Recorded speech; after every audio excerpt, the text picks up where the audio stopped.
Welcome to Curiosity Unleashed, where we'll discover that everyone has a story. Real life, real people, real stories. We're your hosts. I'm Emily. I'm Tia. And I'm Tara. Let's discover a story. We've all heard that there are only two sure things in life, death and taxes. Which one of those seems more interesting to you? It's time to talk about death, I think. Today we're talking with Nick. Nick is a funeral home owner and director and a licensed embalmer and cremator. Hey, Nick. Thank you for joining us today on Curiosity Unleashed. It's good to have you here. Can you tell us a little about yourself? Well, my name is Nick. I've been practicing the mortuary trade for 30 years. Wow. Family business. We've been doing this for 86 years. Wow. 7 years. So that's about the gist of it. Okay. Can you just tell us like a little bit about yourself? 6'2". I was curious how tall you were actually. Yeah. What do you want to know about me? I mean, anything you're Are you willing a to family share. man? Family. What's your hobbies? Yeah. Well, let's Anything see. interesting? You want anything interesting? Interesting? I can't talk today. You want to tell us? Walks on the beach, pina coladas, Getting caught in the rain. getting caught in the rain. Yeah. No, I'm a kind of a family guy, homebody. I just work on projects around the house, hang out with the kids, do stuff with the wife. Yeah. All right, cool. Simple life. Nice. I like that. So you said you've been working in this profession for 30 years. How old were you when you started? Too young. No, I was. Tell us about that. I was right around 17, 18 when I got into it. I actually had a buddy call me up, still a good friend of mine, and he said, "Hey, what do you think about the funeral business?" And I was going to go to school for pre-med and get into either dentistry or become an MD, general MD. And he says, "Well, what do you think about this mortuary stuff?" I said, "Well, I never thought about it. What do you got to offer?" And he said, "Well, we can go to this school at the north side of the city, and we can, get our director's licenses and embalmer's licenses, and then we can work together." I said, "Hey, sounds good for me." As a teenager, you're making this decision. Yeah. So, Wow. So I ended up going to school. We ended up planning this all together, and then he never showed up. Oh, serious? And so here I am. Wow. Yeah. Crazy. 30 years later. But you said your family was into it Yeah, before, so yeah. this wasn't completely off the... Well, yes and no. I mean, granted, I grew up as a baby walking through the funeral home and crawling through the funeral home. And my first memory of a funeral home was when I was crawling on the ground, and my grandparents lived at the funeral home. And so the second floor was a casket display room and the bedrooms for the family. The first floor was the chapel, viewing rooms, and the dining room and kitchen for the family. But off the kitchen was the embalming room. Kind of gross, but that's Crazy. And I remember not walking, but crawling. My earliest memory is crawling and pushing the door open and seeing the embalming table and like feet sticking up because I was too short. I couldn't see yeah. my Oh, body, my. but And that's your first memory? that's my first memory. So, I mean, death and dying was never something scary to me. It was Yeah. just something Yeah. to do. It was part of life. It was just part of normal. life. Yeah. It was normal. Yeah. Wow. Yeah. So never thought about it. It was just what it is. So you said it's a family business. Is it something you would like your children to get into then? No, not No? one bit. How come? Well, things have changed a lot. With cremation on the rise and burial dropping off, I got into the industry for service, to service a family, to be there for them, to help them through a time of need. And now they don't need that any longer. They want simple. They want in and out. Interesting. They want, Okay. like, in essence, kind of, I hate to say it like this, but like almost like a drive-up type of service. Yeah. This is what I want. That's all I want. I don't want to talk about anything else. So Right. you're not really able to, We live in a 5-second world. you're Yeah, not we able do. to actually, Instant gratification. I want it done now. Yeah. and I mean, I never thought I'd hear things like, what's the quickest way to get rid of this problem? It's like, well, wait a second. That's your mom or dad. Wow. How, Oh my Whoa. goodness. what do you mean? So it's just a change in people and where they're going with it and what they find value in. And it's not a happy experience. So people don't find a lot of value in spending a lot of money. Yeah. They are Mhm. looking at the end result, which is fine.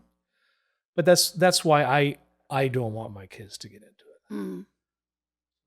So with it, did you open this particular funeral home and mortuary? You said it's been the family business for a long time. Did you My end family up taking over your grandparents or something totally different? No, my family sold their operation in the 80s. Oh, okay. And then there was a few years of nothing going on with the family as far as nobody in the business. And then I Mhm. got into the business. And then I purchased the place Oh, I okay. have now. And then I started another one in the same area. So I Yeah. technically have two. Yeah. Okay. So you mentioned that there's been a huge change in how funerals and death and dying is being seen. Do you think death is something that should be spoken about more openly than it is today? Do you think the way we treat death has anything to do with that change? I'm going to say yes to that. And the reason I say that is I hear a lot of people say, well, I got to protect my kids. I don't want them to be there. I don't want them to have to look at a body, Oh, have a wow. viewing, Yeah. things like that. So we're kind of, well, in essence, in my opinion, we're coddling our children to a point where now they have no exposure to real life scenarios Right, right. that they Mhm. can't handle. They don't know how to handle that. I remember as a young kid going to services in the city, and I was old enough just to walk. Yeah. And I remember going up and paying my respects to the deceased. I didn't know that person. Right. Right. That's just what you did. Yeah. So I Mhm. was trained at a young age that death was part of life. This is what you do. You Mhm. say your Yeah, goodbyes. I do think. I mean, I've been to.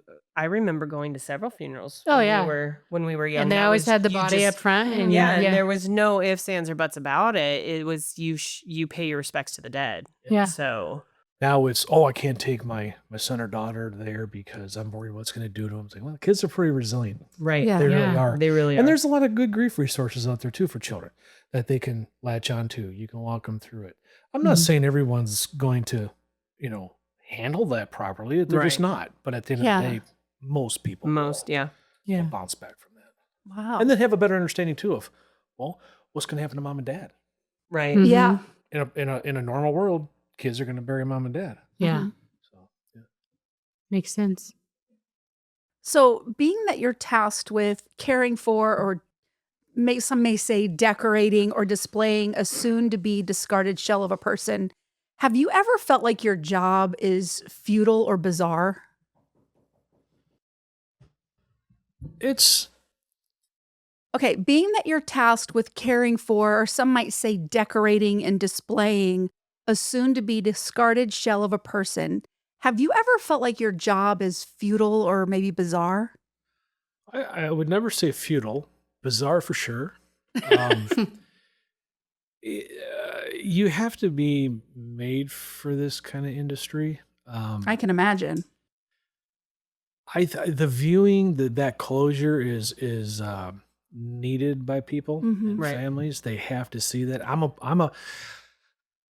a walking example of my grandparents passing away, me not being there to see them gone.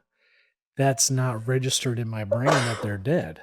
Oh, So yeah. for Oh, years okay. after, I'm still thinking, and call me crazy, but I still think because I have not had that visual confirmation that they're alive. So no, I don't think it's futile. I think it serves a great purpose. I think people are missing a lot of that purpose by going on the high cremation rate, Mhm. but I understand what they're doing.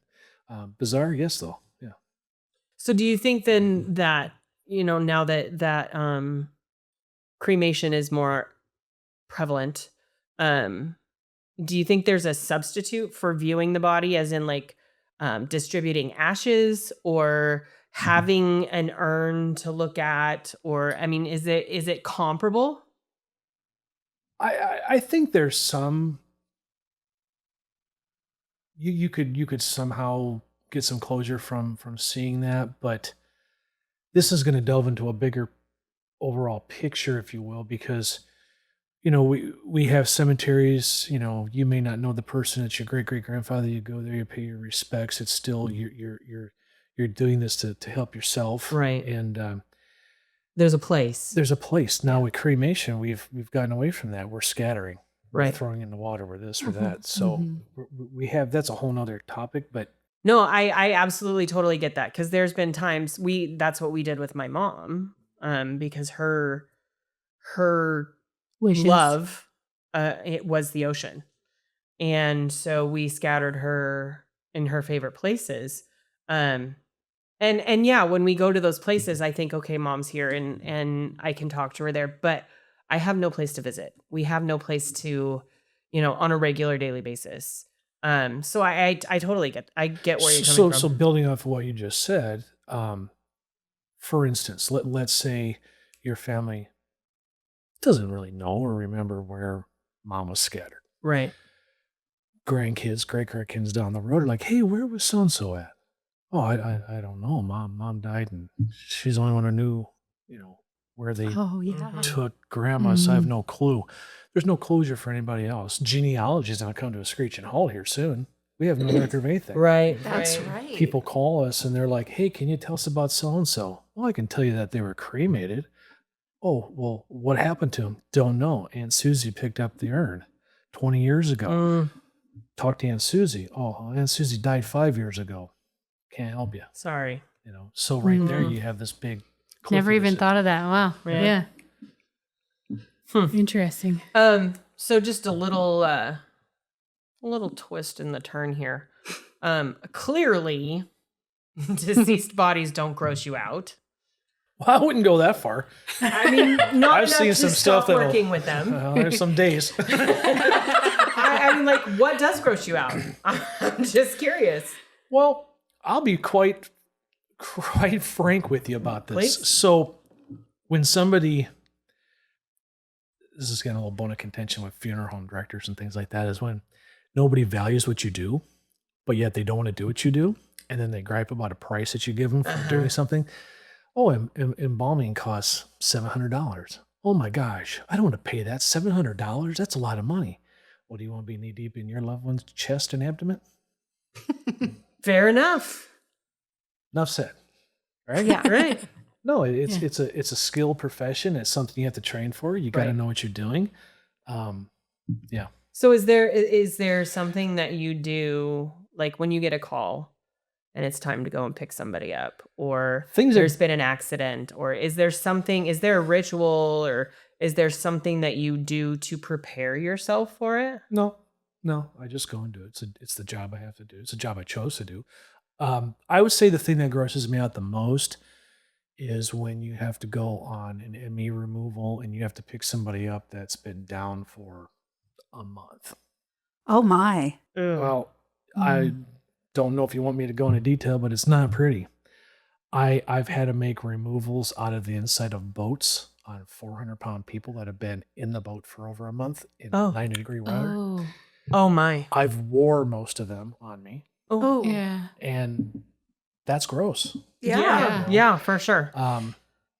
So yeah, there's things that gross me out, but it's the job I chose to do. Right. That's just part of it, and you can't go, well, I'm not doing that. So has it gotten easier over the years? Can you detach yourself easier? Oh, you can definitely. You have to, in this profession, detach yourself from. Even, for instance, even if I know you coming into my business, I have to detach myself from you because I'm here to do a job for you. Right. Granted, that may just be to fill out paperwork for cremation. That may just be to type an obit. But knowing you, I can't fall into that emotional roller coaster because I'm the one you're coming to for help. Yeah. Right? It's like your therapist. If your therapist is crying and you're consoling them, you're not doing much good for them, you know? So no, you have to put your big boy panties on and go do it. But no, it's you definitely detach yourself and you don't let it bother you. And you just get into it and get out. I don't think everybody could do that. No. It's not for everybody. You know, when we hire somebody to come in on a removal tech basis, we bring them in and we give them a 90-day trial period because we know it's not for everybody. Mm-hmm. And there's no shame in saying, hey, I can't do this. Right. You know, I can't tell you how many people have turned around and puked, you know, because of the smell. And, Yeah. you know, and that's just, it's part of the job, but not everybody's cut from the same cloth. They can't do it. So how do you get used to the smell of death? You do enough embalmings, it burns all your nose hairs and everything out, and you don't smell You anything. just don't smell anything anymore. Yeah. Well, my sniffer's pretty destroyed. But, Yeah, I'm curious because I can't even clean up like dog poop. Like when my kids puke, my husband has to do it. So a lot of, I don't do this. I could tell you a funny story that happened to me, but a lot of people put Vicks underneath their nose. I've never had to do that. I've never seen a Valiant because I don't like the smell of Vicks. Oh, You know, I'd rather I smell love it. it. It's my favorite smell in the world. I'd rather smell a dead body. Oh, But well, it's just not something I don't like it. Yeah. But I was working at a firm years and years ago, and we had a decom case that I had to embalm. So I embalmed this decom case. She's down for probably 2 weeks. I embalmed her. Well, then there was no ME hold or anything like that. Well, then about 3 days later, the medical examiner calls up and says, "Hey, I got to do an autopsy on this one." I said, "Okay, well, embalming's been done, so that's going to kind of mess up right. what you're trying to accomplish." Hope you're not looking for chemicals. And so he's like, no, it's okay. I'm going to bring an intern, if you will, a young person who wants to possibly get into this line of work, And so anyway, I'm in the room. I'm with them, and the intern's kind of like, "Oh, yeah, this is great." And it's really potent. The medical examiner's got a charcoal filter mask on, and he's doing all right, which those do work, but it's cumbersome to wear. Right. So I noticed that the intern is not doing good. And I said, "Hey, the bathroom's right outside the door. Just go." And with that, she's like, and she heads out the door. Oh, my And goodness. I hear the door shut, and then I hear boom, boom, boom. Down she went. She passed out. So Oh, no. I run out there. We take her out of the bathroom and get her in some fresh air, and she's fine. And the doctor finishes up and comes out, and like, "Yeah, that was really bad." And I said, "Well, yeah, you had your charcoal mask on. I didn't have anything on. It really didn't bother me at all." Oh, my goodness. Yeah, kind of a sick story, but Wow. fun stuff. Crazy. So I'm curious what your feelings. I mean, you've told us a little bit about what your feelings are about death, but now that you deal with it with a career, and you kind of told us why. Can you, like, I don't know, tell us some of the I don't know, funniest, weirdest, strangest. I mean, you've done this for a long time, so you've got to have some pretty crazy stories. Is there anything that sticks out in your brain in the forefront? I got to tell the story. Just like weird stories. Yeah, just whatever. So my first removal, I won't tell you where it's at, but my first removal I ever had to make, I got a call. So when I started, we didn't have answering services per se that could answer phones 24/7. Mm-hmm. We had pagers were new, and so that was kind of the thing you did. But my job was, as an intern, was to stay at the funeral home and answer phones all night. And how old were you? I was 19 maybe. Okay. 20. Where was I going with this? I don't remember now. Weird story. Yeah. Well, there's all kinds of weird stories. Oh, it was Halloween. So it was my first removal. It was Halloween. And of course, I want to do a good job. I want to show my boss that I'm on top of this. I got this down, right? Mm-hmm. I go and pick the person up. I come back to the funeral home. We have to set them up on a table, on the embalming table, on a head block, armrest, things like that, so we don't have any postmortem staining by morning and things of that nature. And there's a little door down on the wall next to the floor, and you flip that door open, and it goes into the basement. And in the basement, that's where we had a garbage can that you throw your towels, sheets, whatever you got. So it's Halloween night, storming like crazy, and I'm already freaked out. Because at this time, too, let me preface, I was scared half to death of the dark. Oh. Not a cool combination when you're walking through a dark funeral home. And working On nights. Halloween night. On Halloween night, in a storm, picking up somebody. So I get there, I pick the person up, I get them all put up on the table. They're still, rigor hasn't set. It's only been maybe an hour since they've passed. So they're still warm. And it's still moving as far as, tissue. And I get all the sheets off. I got them on the floor. And then I'm like, okay, open up the door. And I start to push them in. And I feel this on my back. And man, I come out of my skin. and it was their arm slid off. Oh my gosh. And I just about lost it. And yet here you are 30 years later. Yeah. Wow. Yeah. So Wow. So is that breathing whole thing? I mean, we've all heard it, that once somebody passes, like the gases escape. Yeah. And they will let out a breath, or they'll make a sound, you or can hear different noises. Yeah. is it totally creepy? To me, I think. Well, I imagine totally if you're creepy. not expecting it, yeah, it'd be creepy. Do you remember the first time you heard it? Oh yeah. Yeah. It's no big deal. It's fun. no big deal. It wasn't Is that Halloween because you night were in the store. expecting it? No, or? no. It's just, I mean, I know they're dead, you know, Okay, and it's not yeah. like we don't have zombies, you know. And they're declared dead before you go pick them up. So It depends on where you're at. So sometimes, so I'll give Really? you. Well, I'll give you another example. So a circumstance happened. We picked somebody up. We actually had to take them to a hospital and have a medical professional pronounce them at that point. I don't remember all the circumstances to it, but I will tell you it was a funny story because we get there and we know that the deceased, we know they're gone. They've got postmortem. They got staining starting in their skin and everything. Right. Fingertips, lips are purple. We know they're gone. But it's a formality at this particular area. We had to take it to a medical professional. So we take it to the ER. We meet in the back alley of this hospital, a downtown area. And we call basically what am I trying to say? An intern, a newbie doctor to come down and check for pulse. He's out there checking for pulse. He gets a stethoscope out, puts it on, and there's a heartbeat, he says. And we're like, really? Yeah, I think this person may be alive. Well, we knew that there's a pacemaker still in that person. Oh my goodness. So it's popping, and it is making a valve noise, but it's not, of course, a complete heartbeat. But Right. Yeah. at the same time, he heard it. in He's his hearing stethoscope. something in your He's- guy's chest. yeah, so he's a newbie, and he just Oh my gosh. kind of good stuff. Yeah.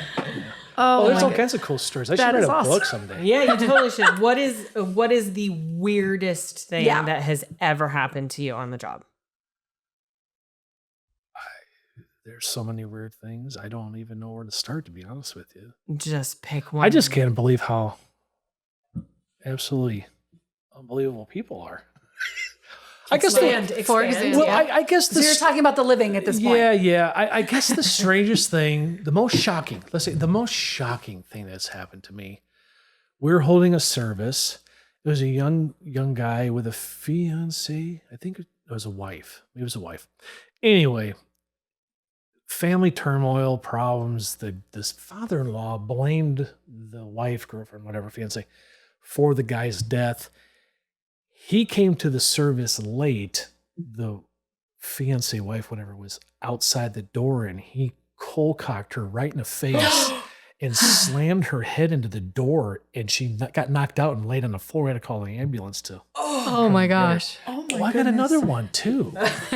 So we're doing a service, and they were talking in the service of how great this person was and everything. They had a pastor up there, and then they had the daughter, kind of very dramatic, and she was just building on this and building on this. And they were talking about the environment and how they need to protect it and this and that, and just going on about how great they are and how wonderful this all is. And she grabs her chest and just falls over.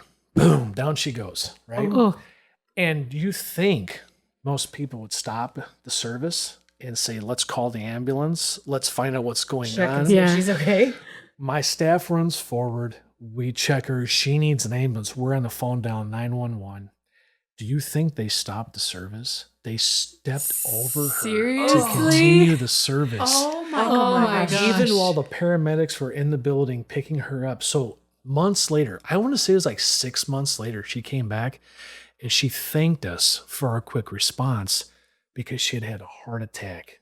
And Oh she my was in the gosh. hospital for like a month recovering. oh my gosh. And they just Wow. walked right They over walked over. her. It's like, let's take care of the living. Yeah. Yeah. It was, Wow. The dead isn't going it was anywhere. unbelievable. Unbelievable. Wow.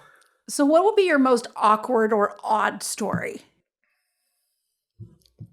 Oh, I got one. This is a really good one. So this person, their grandmother passed away. And like somebody passed away and they're going to have cremation performed. That's their final disposition, if you will. Pacemakers need to be removed because it's a battery. Okay, so we'll remove that prior Okay. to cremation. Okay. This person, though, his grandson, insisted he wanted his grandmother's breast implants back. What? I'm like, okay. Wow. So you giving this baggie of breast implants, silicone breast implants. Oh my. Wow. They're going to like reuse them? I mean, Sounds what That the? is really Sounds disturbing to me, but nothing Yeah. illegal about Their it. So own, right? Oh my whatever wow. floats Okay. your boat. That is definitely an odd story. Okay. So how many legal ways are there to dispose of a body? Well, let's see. There's burial, cremation, aquamation.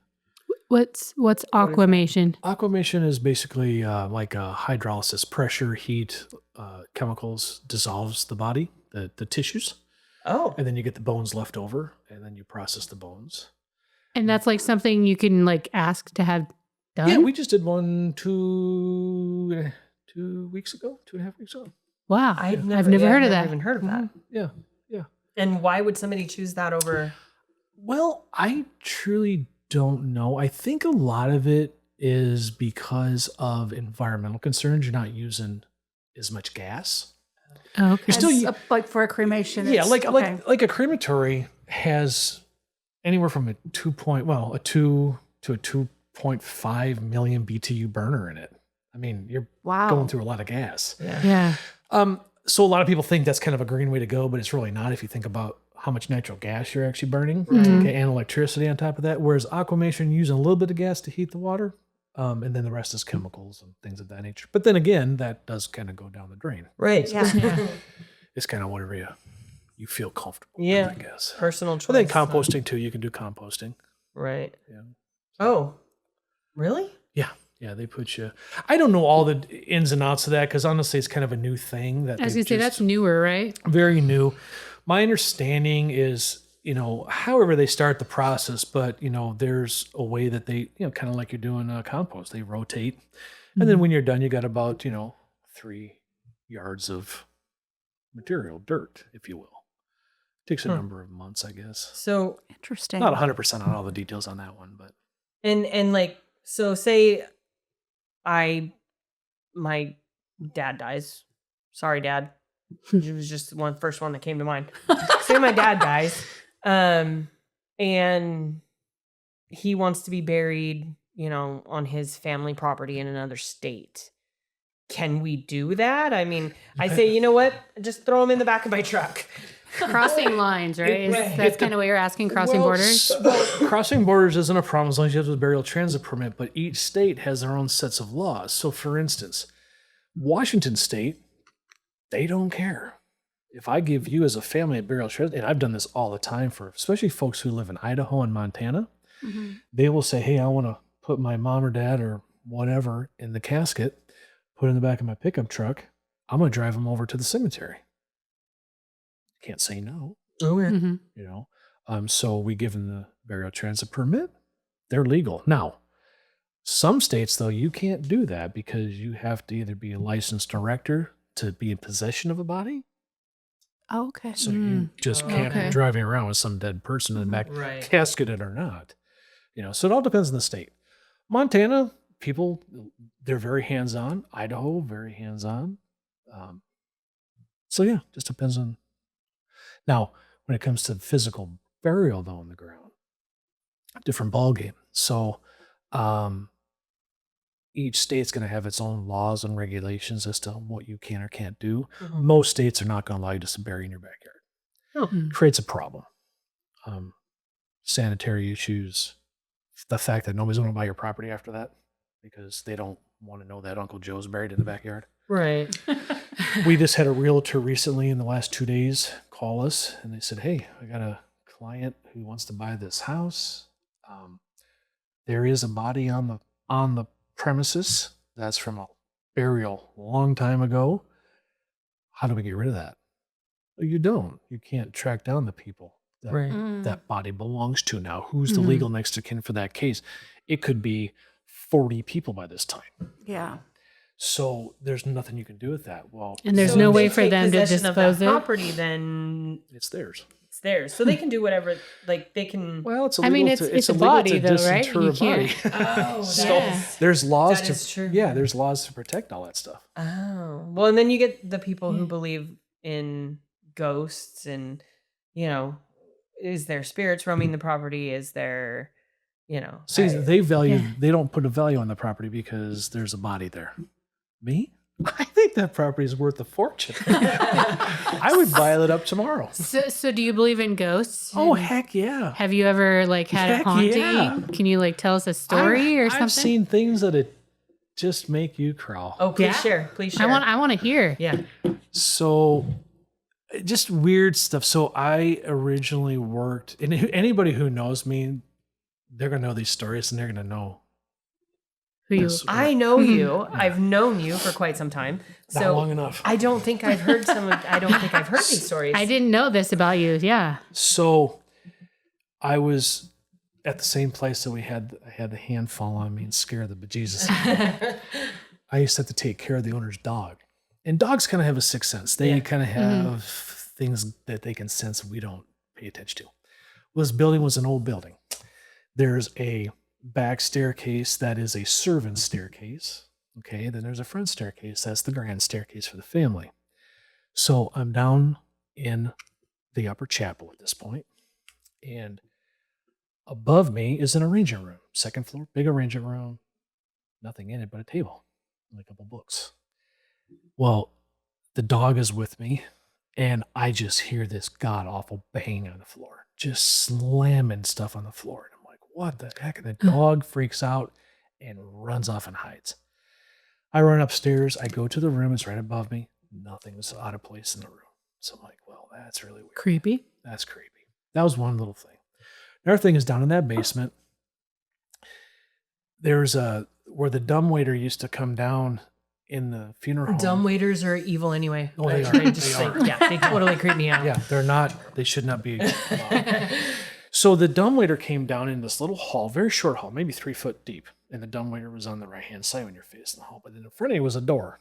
And the door, old wooden door, it opened up and there was a big pump inside the room. And the room was, honest to God, maybe 6 feet by 4 feet. Not very So big. small. And it had a little light chain. You just pulled it and turned the light on the side. Well, one Creepy day- too. Yeah, a little creepy. Yeah, you have to walk in, a typical old building. You got to walk Yeah. into the building or the room to find the light switch. Right. Yeah. So anyway, I'm doing laundry because that's where my laundry facility was at. It was on the basement. So I'm doing laundry and I hear this. And I'm like, whoa. And I'm already nervous, right? I told you I'm scared of the dark. At this Scary point, movie. right? Yeah. Not anymore. I'm not scared of the dark anymore. I want to make that Last known week right now. he made it through. He faced his fears. Yes. So anyway, I've been in the room. I've turned the light on. It's a white light, right? Well, it was red. And I'm like, I'm the hell out of here. And Oh my goodness. ran from the basement. I left Gus behind. That dog's on his own. And boom, up the stairs to the 3rd floor. And I slammed the door.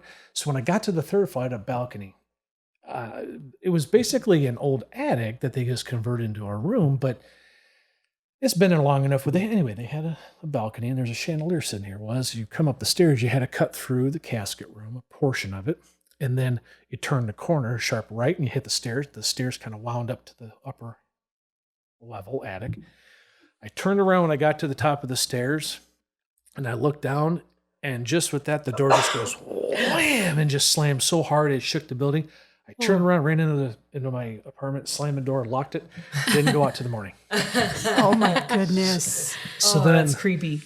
another one I had was we were working. We always had viewings from 3 to 9 at night. That was just the standard. Okay. And service the next day. Well, my job as the newbie, kind of getting broke into the industry, was okay. You stay in the service, the viewing. So 3 to 9, I would stay in the service. If they stayed till 11, I was not allowed to kick them out. They stayed till 1 in the morning. I couldn't kick them out. Oh, okay. So this particular night, we had a service in the lower chapel. We had 2 chapels, upper chapel, lower chapel. But there was our back office was just off of the servants' staircase. Mm-hmm. You could go, that was kind of like a director office. You could then go through a little doorway. It was one of those doors that kind of swung both ways. Mm-hmm. Yeah. You go through that, and then you went 12 feet, and you're in another hall, and then right 3 feet later, you're into another office, receptionist office. Well, one night, we're working a service. My boss is there with me, and service in Lord Chapel. I opened up, I said, hey, I'm going to go ahead to the front office and grab a piece of paper that I needed, and I'm going to come back. I opened up the door, and with that, I see this guy walking towards me. And I thought it was odd because, well, he was like on a mission. He knew where he was going. You could see he was focused. He knew he was heading through the door. I assumed, since my boss was still there, he was going to talk to my boss. Yeah. I held the door for him. So I went through the door. I held the door. He walked right past me. I shut the door behind me. It closes. I walked up. I was gone no more than, I'm not exaggerating, no more than a minute and a half, maybe 2 minutes. It was real short. And I came back and I said, hey, did you talk to that guy that came in? He says, there's nobody came in here. I said, I held the door for him. He walked right by me. He says, no, nobody came in here. And he was adamant. And I'm like, okay. You're messing with me. Yeah. So Wow. I go down to the lower chapel and I'm like, you guys happen to see anybody wearing a brown suit, kind of like a little curlies on the top, maybe kind of like and the reason I thought I saw it is because it was a very much a 50s, 60s type of look to it. Mhm. And I thought, Okay. well, that's kind of weird. We're in a pretty high-end area, like multi-million-dollar area. And I thought, why would he be wearing a suit like that? Right. But whatever, you know? Yeah. To each their own. Yeah. And nobody knew who I was talking about. And I'm like, I, to this day, don't know who I held the door open for. Wow, Wow, crazy. that And you would actually held the freak door me open out. for Yeah, him. he walked right by me. Right past. I mean, you could feel the air. And there's apparently nobody there. That's Oh crazy. my gosh. That's crazy. That's Huh. wild. So when you are getting a body ready for burial, when you're with, I don't know if you call them clients or what Family. family, do you talk to them maybe out of respect or Oh, are you talking the living? the or the dead? The dead. Yeah. No, I don't talk to the dead. I usually play music, do something like that. Talk to yourself. I talk and answer. Okay. Yeah, gotta be completely Entire honest. conversation. Great class company. What kind of music do you listen to? Do you have like a specific music No. you listen to while I you're in listen there? to or anything? everything. Okay. I listen to everything. I don't care what it is. It's just noise. That's all. I mean, Yeah. Yeah. Keep No, I the don't ghosts talk at bay. no, I don't talk to them at all. Yeah, there's times you wonder, like, okay, what happened to this person? Uh-huh. Right. But I don't talk to them. Okay. Can you explain the cremation process, like, or embalming process, like both, like Okay. what you have to go through? Well, let's start with the simpler one. So cremation. Well, kind of simpler. So a lot of legalities with cremation. It's something that's easy to ask for. It's hard to execute on. So there is a chain of custody of who has the right to authorize cremation. So we need to, in essence, be Philadelphia lawyers and figure that out, get through the minutia. Most families we talk to, there's always something they're hiding. So you kind of have to hear them Interesting. and then dig through what they're telling you to get to the truth, you know. So what we have to do, there's a specific pecking order. So it's going to be if that person is married, it's that spouse. If that spouse or they're not married, it's any adult children.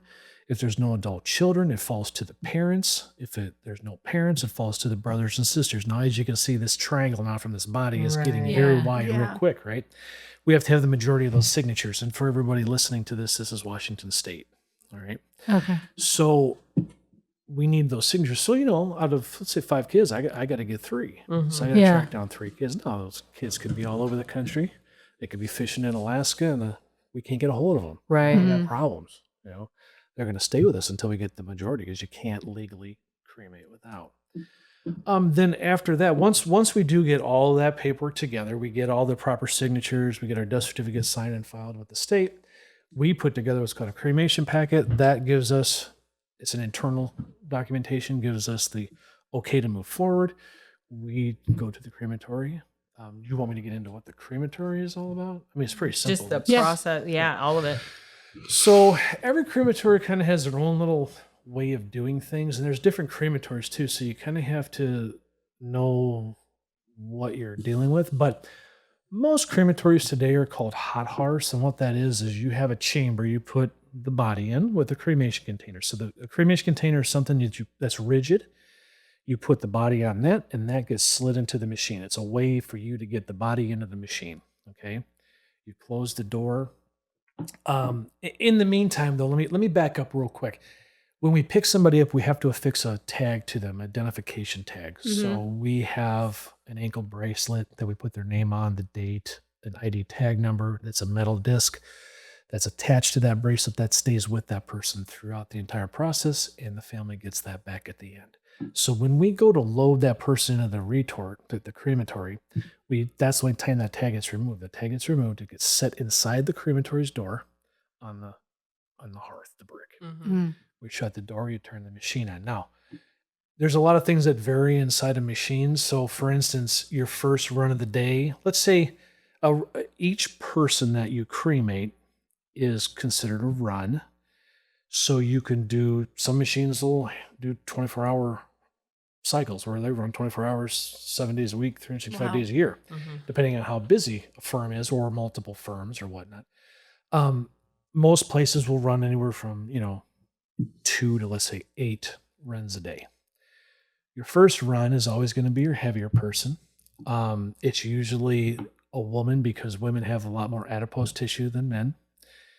So let's say, for instance, you have, let's say you're going to do 3 runs in the course of a day. We have a 400-pounder, we have a 200-pounder, and we got a 90-pound grandma. Your 400-pounder is going to go first because that's you can use the least amount of fuel. It's going to cremate themselves in essence. Oh, wow. And it heats your machine up for you. So I guess that makes sense. Be right? Interesting. Yeah. lard, right? Yeah. It would be like lard, like grease, or when you're cooking, like for lack of a better way of saying it. I mean, it's fatty. It is, and so so your floors are on an angle, a slight angle. So when you put the person in, the heavier person, okay, that crematory starts up. That flame hits the chest. It starts to burn the larger mass first. Well, at the same time, it's heating this whole machine up. It's now going to get to the flash point of fat. Right. All right. That stuff all ignites. Well, it's like, I don't know if you've ever, you cut anything that has adipose tissue. The adipose tissue has water. You break those cells. The water will come out. You'll see it draining out. Yeah. Well, it does the same thing for a human, and it will get on the floor. And if you cremate, that's why crematories too have size restrictions. So you might only be able to cremate 150 pounds an hour. You can't put something in that weighs 600 pounds in something that, because you're going to burn a building down. Oh, wow. So what What do you do in that case? Is your fluid will build up, and then it'll get level with the floor and start pouring out the front, and you burn your building down. Oh, So Makes that's sense. happened to a buddy of mine. When I first got in this industry, he started a cremation, made a mistake. This crematory was out in the middle of a cemetery. Just made an error in a hurry, put too big of a person in, hit the button, went back to the office and looked out, and the whole building was on fire. Burned it right to the ground. Wow. And it's because it leaked out the front door, Oh, lit the wow. ground on fire, and lit everything around it. So fat's pretty volatile. So your larger ones first. And you have to monitor your machine. You got to turn on hearth air, turn off hearth air. You got to turn on burners, turn off burners. Okay. There's primary burners, there's afterburners. Hot hearth, you have a chamber that the body's put in. Then there's a passageway that goes to the underside of that chamber, and it heats the bottom of the chamber, so it helps burn off fats and oils and liquids. Yeah.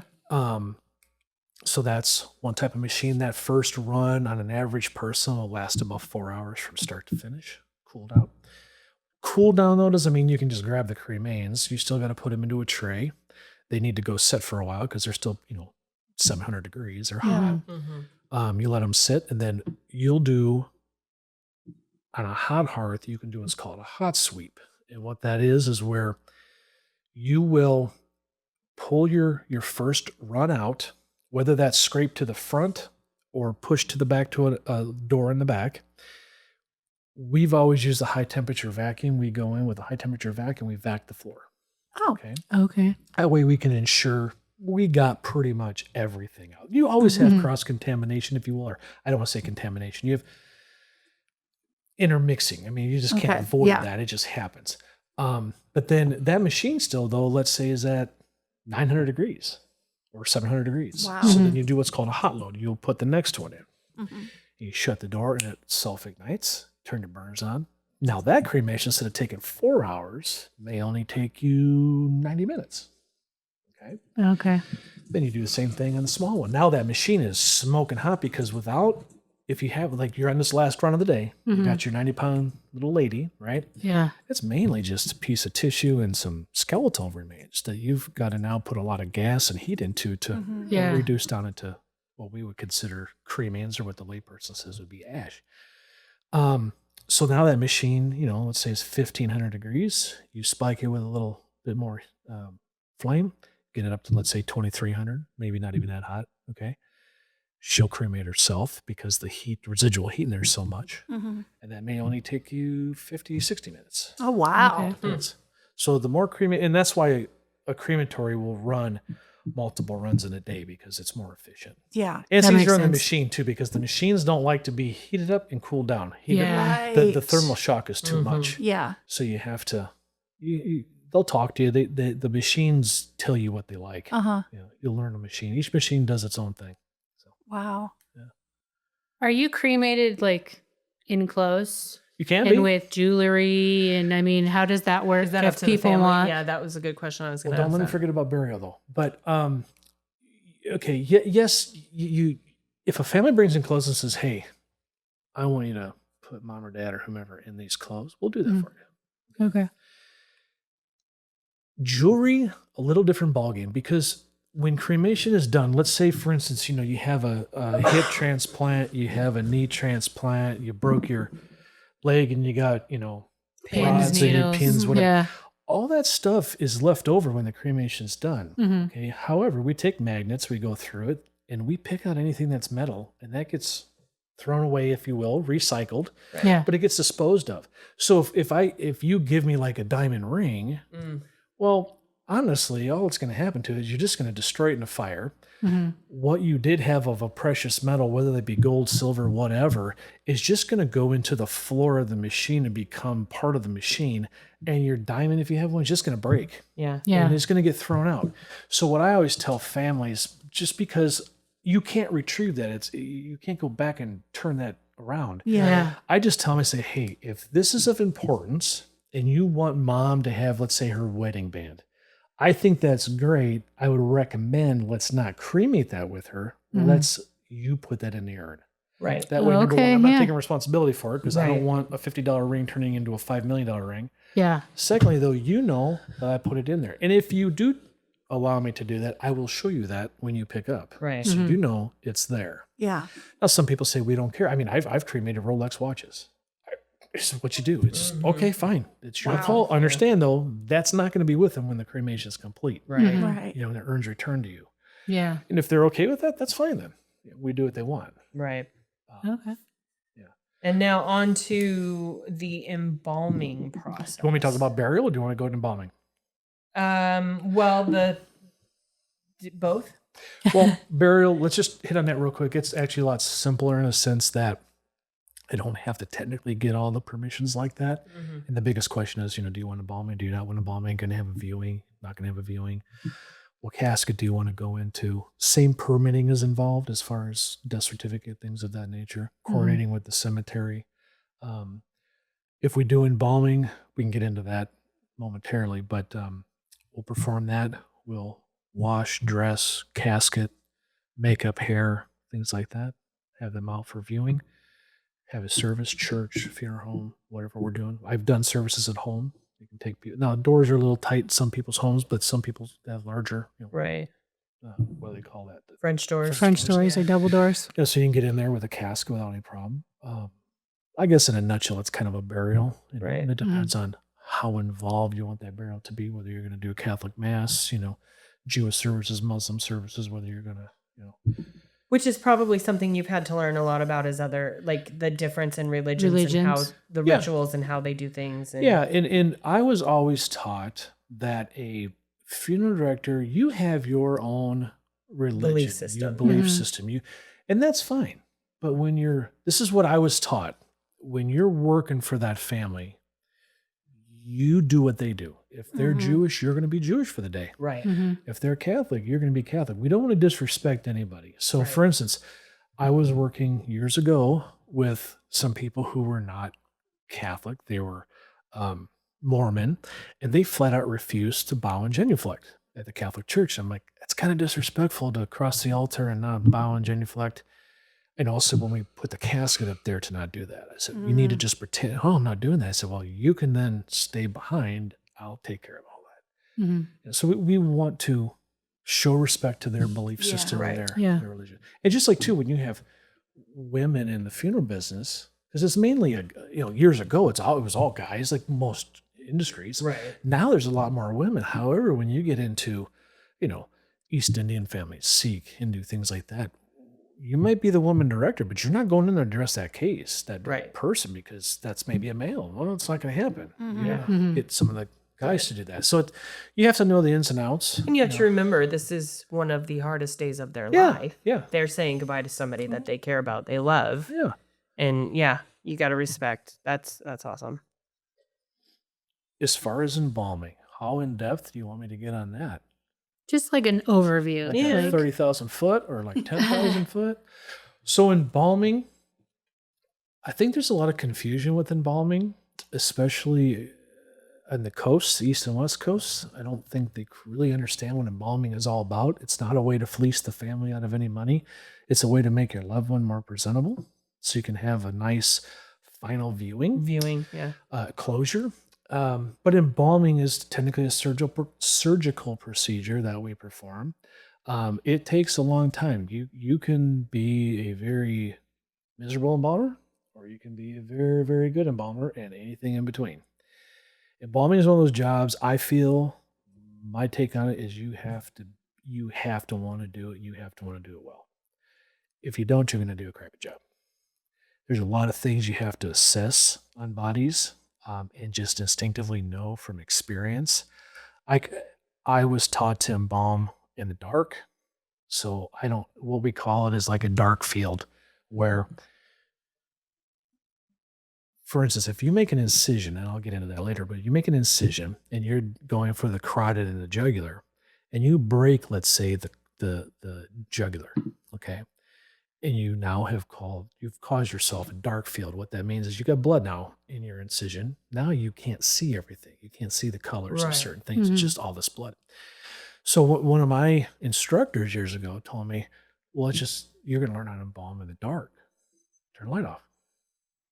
Interesting. So you did the embalming in the dark. So it's like anything else. If you don't have sight, the rest of your senses become more adapted to what you're doing. So I can touch, for instance, I don't even have to put dye in somebody. I can embalm it. I can feel their leg and tell you that leg has fluid or not, or if it's taking well, just by feel. And it's because, well, you're used to doing it without having to look. yeah. I can pull up arteries without having to necessarily even look in there. I can just feel around and I can grab them. Interesting. So, but not everybody's like that. I mean, I'm not perfect either. I mean, I make my fair share of mistakes too, but that's just how I was taught. But embalming, so normally you hope for a 1-point embalming, and a 1-point embalming is where you make an incision on your clavicle, and that incision is where you're going to inject and you're going to drain out of. All right. Now you can have a multiple point injection, and what that means is you have multiple points you have to open up because you have a blockage someplace. So let's say you have a blockage in, the right leg. Well, you're going to go for the femoral. You're going to make an incision in that femoral. Retrieve that artery. You're going to inject that artery. Same with your arms, radial, axillary, pepitals, all kinds of stuff. Okay. Also on your left clavicle too. But anyway, let's just say you get a 1 point. So you pull up you make the incision in the clavicle. You pull up your jugular and your carotid. You're going to tie off. There's a lot of theories in all this, but the bottom line is I'll tell you how I do it. I tie off my jugular so I can put some back pressure on it, like pull on it, if you will. Okay. I use ligature, string, if you will. Mhm. Then your carotid is what you're going to inject through. So you have to now make an incision, a cut in your carotid. Well, now what you've done though is you've opened the system, right? It's not a Right. closed system anymore. Yeah. So you put your what's called a cannula. It's a tube. It's bent, and they come in different sizes, and that's hooked up to your embalming machine. You put that down inside that carotid, shooting down into the arch of the aorta, okay? Then you tie that off, or you use fixation forceps and you lock it, okay? But now you got the incision, the cut that you made in that carotid aiming up into the head. So in essence, you're going to pump fluid in here. It's going to go over here and just going to come peeling back out the other side. Right. So you just I put an overhand knot in that and I just tie it off to build back pressure. Mm-hmm. Okay, so now I back to a closed system. Okay, now granted, fluid can't go from the head down because it's tied off. Right. And I'll address that in a second. So then you set your machine up. There's a million different machines. There's Portaboys, Duotronics, Dodge machines. They all kind of run with the same philosophy except for Dodge. Dodge believes in a high pressure, high rate of flow. I don't. I call, when I say shoot, I'll inject somebody on a low pressure, low rate of flow. That means I'm using 3 to 5 pounds of pressure out of the machine and just a trickle of fluid. Okay, because you have to assume when somebody passes, the blood, as you age, your blood goes bad faster. It turns more acidic. You have to compensate for that when you're embalming. So you have your primary dilution, which is your mix in the tank with your first water. Okay, then you have a secondary dilution, which now is when you inject in the body. You're adding more things to it. So you have to compensate for all this and pay attention to what you're doing as you're doing it. But you flick that machine on, it then replaces your heart, and it will inject fluid through, goes through the capillaries, pumps back out to the venous system. Your jugular's underneath here. You make a snip in that, and there's a thing called a vein expander. You stick that in there, and that just opens up your vein, okay? So the blood comes out, and you drain out of here. Different ways of doing that. You can use a drain tube. I have honestly never seen a person use a drain tube. My grandfather, 80 years ago, used a drain tube. They still make them. I've never seen one person use them. Oh, weird. Okay. And what that is it's a large tube that goes into your jugular, and it's got a like a little curlicue at the end, and then a suction that comes off it goes to your aspirator. Okay. It's just a suction, water suction.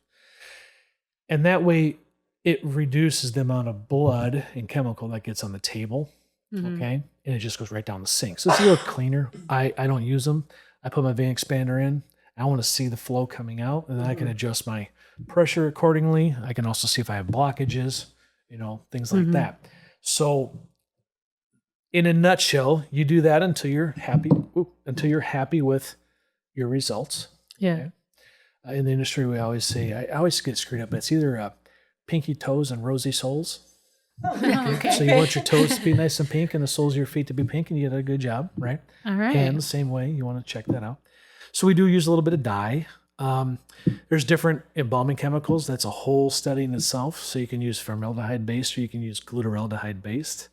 I am not for formaldehyde. I'm very much glutaraldehyde, because it's a liquid at room temperature, not a gas. Keeps me alive longer. Yeah. Fair enough. But anyway, you do that when you feel like you've embalmed everything good. Okay, then because I mentioned earlier, you've tied off this carotid up here, or excuse me, jugular. No, carotid, I'm sorry. You tied off the carotid. You most likely, the face split in half, where this side embalmed and this side didn't. Okay. Okay. So what you do is you then reverse that, and you put your cannula pointing up, and it's called injecting up. You inject up. You reduce your pressure some more. You inject up, and you clear out that side of the face. Now, when all that's done, now it's just a matter of suturing up that small incision, washing the body down, drying the body off, put cream on the face. There's things I bypassed as far as cleaning fingernails, setting features, eye caps, mouth formers, things like that, combing hair back. There's some directors, some embalmers want to comb, especially like women's hair, they'll comb the front portion forward because hair's attached to the proteins in your scalp, so it's gonna stick one direction. You'll have to make it go the other. So if you Right. comb back and it has to come forward, well, you're gonna struggle with that. Okay. Guys will try to part it or just comb it straight back. But anyway, that's really embalming, kind of like the 30,000-foot view. Wow. So how's from beginning to end, the process on average? I mean, I know it's probably different for every body, but what's the average? Time frame? Yeah. It depends on if you have an autopsy case or not. Autopsies 2 to 3 hours, depending on how fast you are, what's your setup. You have multiple injections going at one time. Fastest I've ever done an embalming is 30 minutes. Average is 45. Oh, wow. Yeah, Okay. That's a lot That's faster quicker than I was thought. expecting. Yeah. But I've had Okay. interns back there for 6 hours. So Yeah. depends on. Right. I've only passed. I've probably embalmed someplace in the 5,000 people. Wow. Okay, so speaking of that, one of our listeners asked a question. When you're what are you finding while embalming those that have been Myrna injected and died of cardiac issues?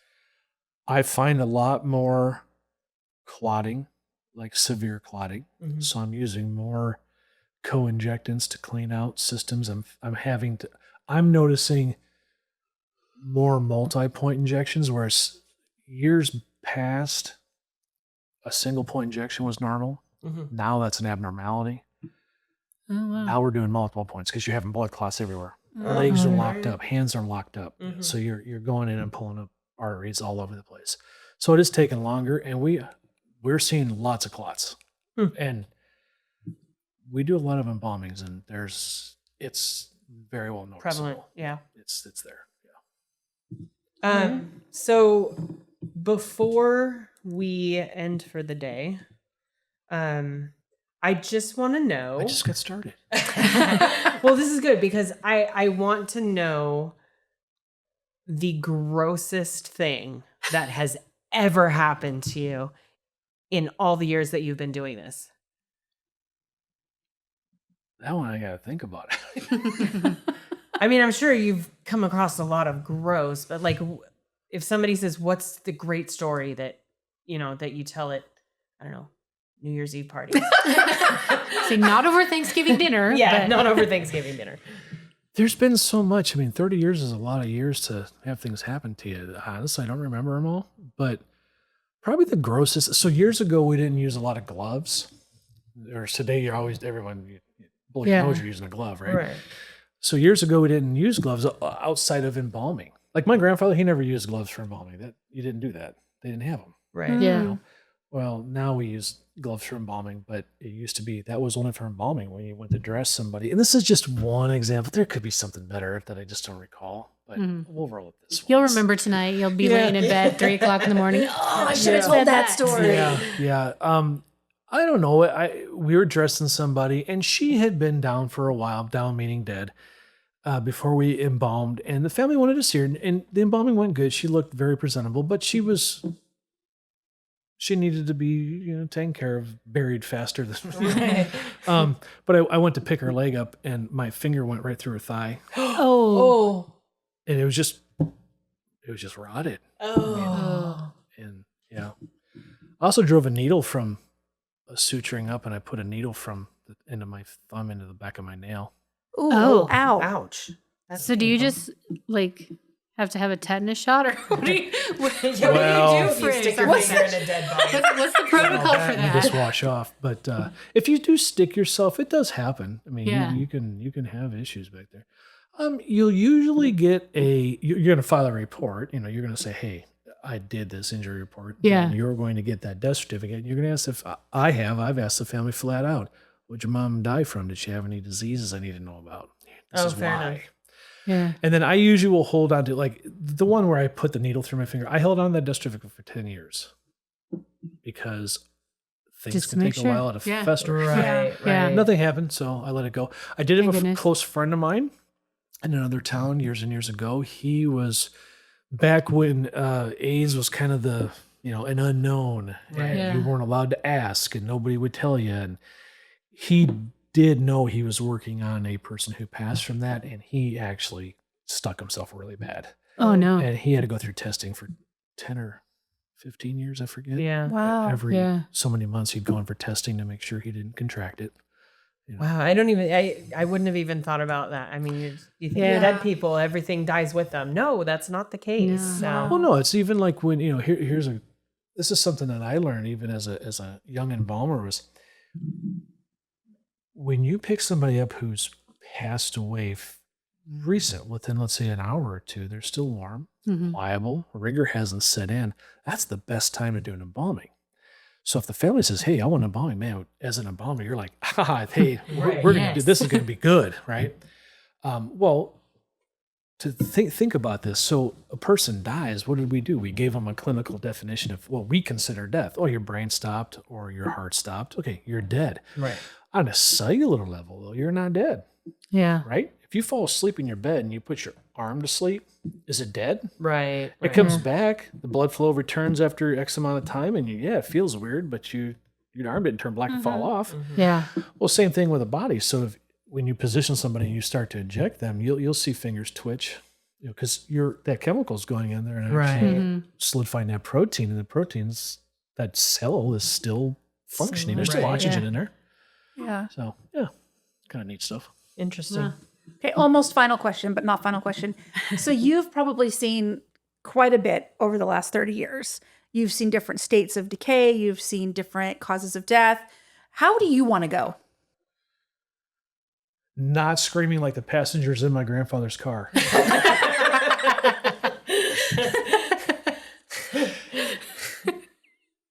I want to be the biggest pain in the ass in a funeral director. I want to have a viewing on embalm for a month and have gangrene. And no, I'm just. I don't know. I don't want to die. Here's something you're not going to probably. We think and walk and breathe death every single day of our life. Mm. We think about that. There's a lot of nights you don't sleep. You're thinking, how am I going to die? This is, and I'm not the only one who does it. I've talked to a lot of people. This is on their But mind. I'm sure Yeah. it probably happens a little more often with you than the normal With people person. in that field. But yeah. people in the field. Right. Yeah. Yeah. A lot of people in the field that they are. My grandfather was that way. Yeah. Obsessed with how's he going to die. I hope it's quick. That's all I can tell you. And I hope there's more to it than what we got now. Afterwards meeting. Oh, Yeah. yeah, for sure. Well, and how do you, like, after you die, do you want to be buried? Do you want to be cremated? Do you want to do that aqua thing you were talking about? Or Honestly, do you have a preference? We can't do Viking funerals anymore, right? Right. no, honestly, I don't know. I don't really like the idea of being cremated because I do that and I see it and it's just not something for me. But then again, I don't want to be in a box for eternity either, sitting in my Yeah. own goo. That is Okay. okay. That's, yeah. So if I had it my way, I'd be immortal. But I don't have. But that you're not option. immortal, so I would leave it up to the family and most likely just be cremation. And they would yeah. All right. simplest, cheapest way to go. Okay. So at the end of every podcast, at the end of every episode, we say something, and we want to know the very first thing that comes to your mind. You're gonna wish you never did this. What is the first thing that comes to mind when we say happy place? My boat. Nice. What about your boat? What about my boat? Yeah. It's just a place I can Just- go and It's a sailboat. Be happy. just be Yeah. happy, forget about life, kind of detach for a while, Nice. decompress. Awesome. But second place would be the woods. I love the woods. Oh, me too. That's my happy place. That is my happy place. Nice. Well, thanks for coming and sharing just a little bit of your life with us, Nick. It's been interesting. Fascinating. thanks for Yes. having me. It's been very interesting, and we appreciate you joining us. And we may just have to have you back one day and Sounds like a plan. get a little Right? more, I feel like there's so much more we could go over. we really Yeah. could, Like- but I think we've already run over our time for the evening. So, definitely gonna have to put those questions out there again and see what else we get for you. Sounds like a plan. All right. Well, thanks for having me. Thank you. Thanks again, Nick. And on our next episode, we'll be interviewing Dakota. He's the lead sawyer and part owner of a small family-run custom sawmill business. We've got some great questions from you all, so just be sure to tune in next time. Thank you for joining us on Curiosity Unleashed. We need your suggestions for who you'd like us to interview on future episodes and your help creating the list of questions that we'll ask future guests.